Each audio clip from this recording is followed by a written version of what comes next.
Jeb Bush took himself out of the race, and now it's a wide-open field for the U.S. Senate seat being vacated by one-termer Mel Martinez. We'll see which politicos want the job and handicap them too on this edition of Power Play with our guests, Dave Royse, editor of the News Service of Florida, and Mike Vasilinda of Capital News Service. Okay, guys, Jeb Bush takes everybody's breath away by taking himself out of the race for Mel Martinez's Senate seat. Why'd he do that? Well, that's a good question. There are all kinds of people who say that Jeb Bush is not a one of 100 kind of a guy. He's a one of one kind of a guy. He likes to have a plan. He likes to go with it.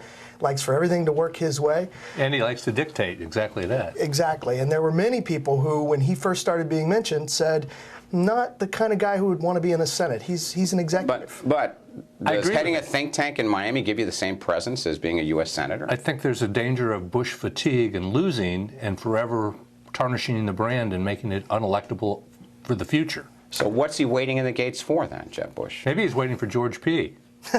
Or is he waiting maybe to run for governor again? Could be, depending on what happens with the Senate seat. Well, let's run down this very long list of political wannabes who want this job in the U.S. Senate. Let's start with the R's. No less than our own Governor Charlie Crist, Attorney General Bill McCollum, Senate President Jeff Atwater, former Speaker Marco Rubio, Congressman Buchanan, Mack, Putnam, State Representative Hasner, former State Senator Dan Webster. Okay? Oh, my God. On the Republican side, how do you see it? I think most of those names you've listed would have a hard time really building momentum because the Florida political almanac is littered with the names of people who were very famous in Tallahassee and totally unknown outside of Tallahassee.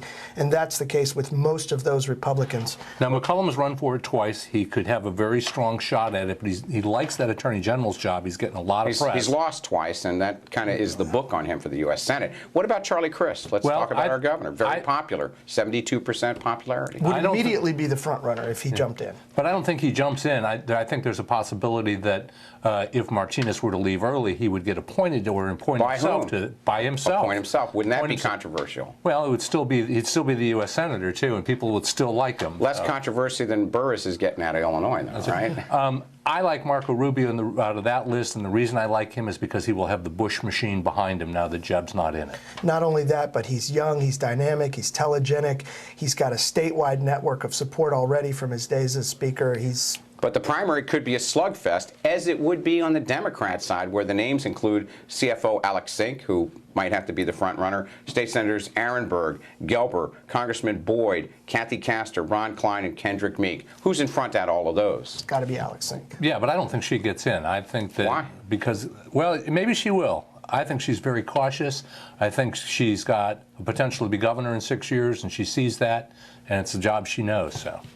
Same thing is true on the Democratic side. You listed a bunch of people who are totally unknown outside Tallahassee and would have a hard time getting going, especially if Alex Sink got in, who's running. Well, I agree with Mike that Sink is positioned to be the first woman governor of Florida, a very strong governor, too. She's got another 6 years as CFO. Take her out of the equation. Who's the Democrat that, you know, well, I like Kendrick Meek. I really would have liked to have seen a Kendrick Meek-Jeb Bush matchup just for days going by, but I like Kendrick Meek a lot. I think the question is can he win statewide? I think the problem with the Democratic side is nobody jumps out at me as an automatic Senate candidate if Alex Sink is. Now, I've heard Pam Iorio's name mentioned as well. Okay, maybe so, but I would say Kathy Castor, Iorio, and frankly, I think Dan Gelber might be pretty viable, at least toward the nomination. Well, Steve Shale is certainly looking like he's going to help him, and he has the network statewide to help. All right, 2 years we'll be playing with this political contest, but let's go to your respective power play of the week. David.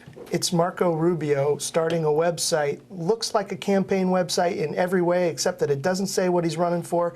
Think it went up on the web the day Jeb Bush announced he wasn't running for Senate.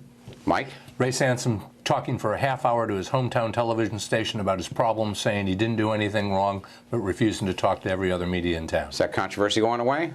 Not anytime soon. Okay, Dave Royse, Mike Vasilinda, thank you very much. For the latest political news, go to the Safety Review, and we'll see you next time on Power Play.